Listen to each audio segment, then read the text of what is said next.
August 18th, 1227. A man dies far from the bustling cities he once conquered. The world would remember him as a conqueror, a strategist, and a ruler whose empire stretched across continents. Yet the details of his death were shrouded in secrecy, his grave never found. His name was Genghis Khan. He killed 40 million people, roughly 10% of the world's population at the time. He also created the first international postal system, guaranteed religious freedom across his empire, and eliminated torture in his courts.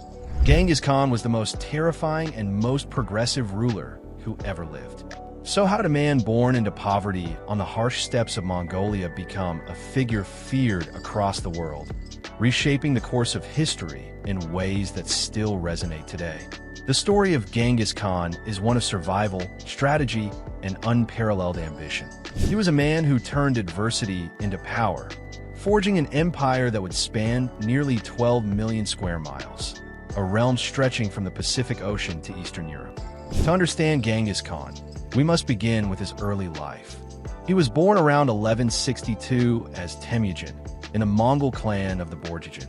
His father was a minor chieftain, but when Temüjin was still young, his father was poisoned by a rival tribe.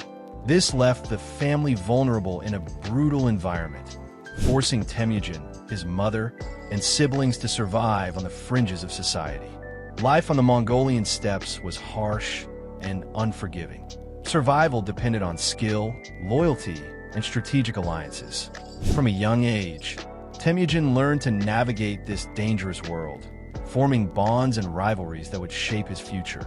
He was not the strongest or the largest, but he was intelligent, calculating, and relentless. In his early 20s, Temüjin began to unite Mongol tribes through a combination of diplomacy, marriage alliances, and military skill. He implemented a system based on merit rather than birth, rewarding loyalty and competence over family ties. This radical approach strengthened his position, attracting warriors and leaders who respected his vision and discipline. By 1206, after years of struggle, Temüjin was declared Genghis Khan, meaning universal ruler, at a Kurultai, a council of Mongol leaders. This marked the official start of the Mongol Empire. Genghis Khan now had the authority to unite the Mongols and launch campaigns that would forever change the map of Eurasia. His military strategies were revolutionary. Genghis Khan relied on speed, mobility, and psychological warfare. The Mongol cavalry, known for its discipline and coordination, could strike swiftly, instill fear, and vanish before enemies could mount a counterattack. Cities that resisted were often destroyed, and entire populations could be massacred as a warning to others. This brutal efficiency explains why he is often remembered as history's most feared conqueror. Yet, Genghis Khan was also a visionary ruler.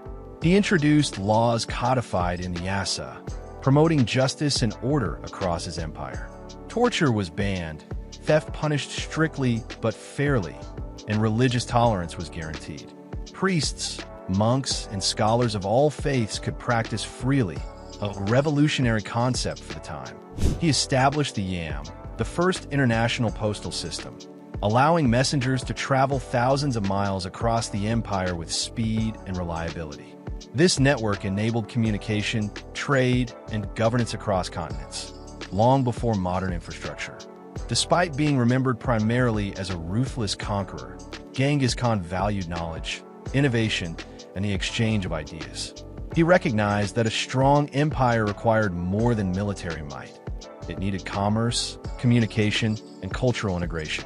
Under his rule, the Mongol Empire became a vast network connecting much of Eurasia, facilitating trade along the Silk Road, and allowing goods, technologies, and ideas to flow across continents more efficiently than ever before.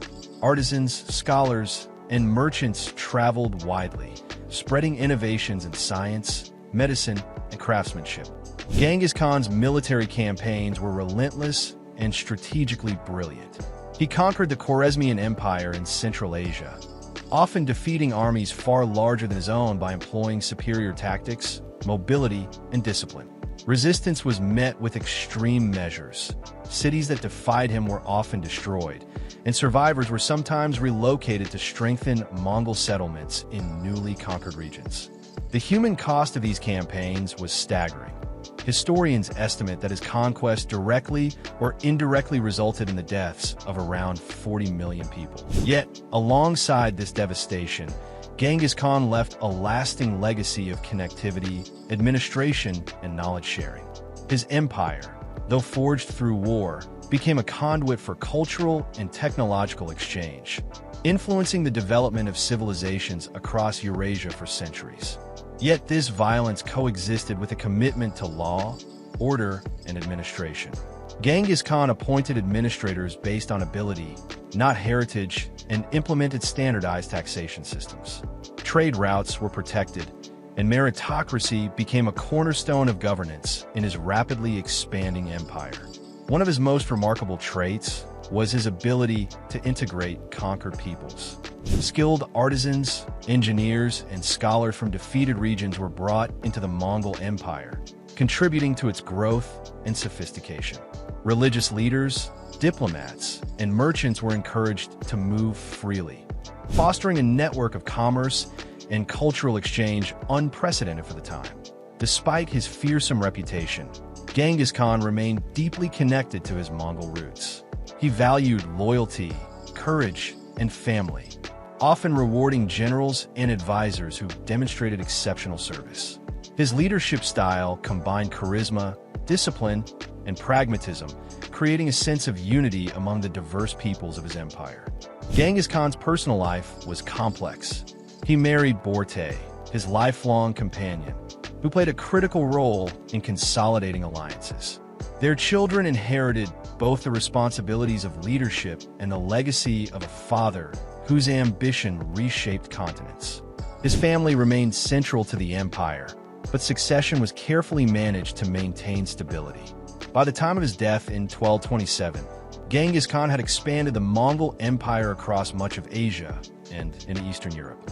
His campaigns created an unprecedented level of destruction, yet they also laid the groundwork for a unified Eurasian political and economic network.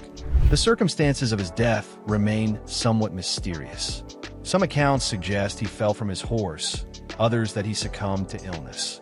What is certain is that his burial site was deliberately kept secret, a practice intended to prevent desecration and protect his legacy. To this day, the exact location of Genghis Khan's grave remains unknown, adding to the mystique of his life and death.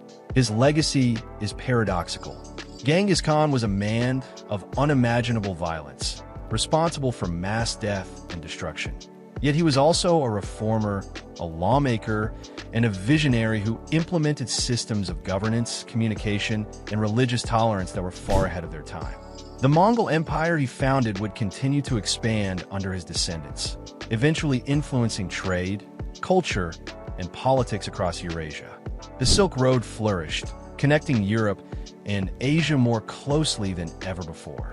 Ideas, goods, and technologies traveled faster and farther because of the systems he put in place. Genghis Khan's impact is still evident today. Modern postal services, merit-based administration, and even certain legal principles trace conceptual roots back to his innovations. Cities and nations across Central Asia celebrate him as a founding figure, while historians worldwide debate the scale of his conquests and the morality of his methods. He remains a figure of extremes, a man capable of both destruction and creation, terror and progress.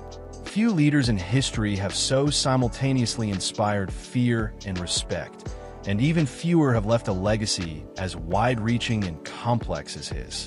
Genghis Khan, the man who killed millions yet created systems of governance and communication, who is feared yet progressive, remains one of history's most compelling figures. His life challenges us to confront the duality of power, the capacity for both ruin and reform. August 18th, 1227. The Mongol steppes witnessed the passing of a man whose vision and ambition shaped continents. His grave remains hidden, yet the empire he forged endures in history, culture, and the collective memory of humanity. Genghis Khan was more than a conqueror. He was a strategist, a lawmaker, and a bridge between worlds. He reshaped societies, revolutionized administration, and left an indelible mark on civilization itself. His life reminds us that history's most feared men can also be among its most transformative. I'm happy when you comment. YouTube is happy when you share. The algorithm is happy when you subscribe. And the geniuses of history are happy when their story is finally told.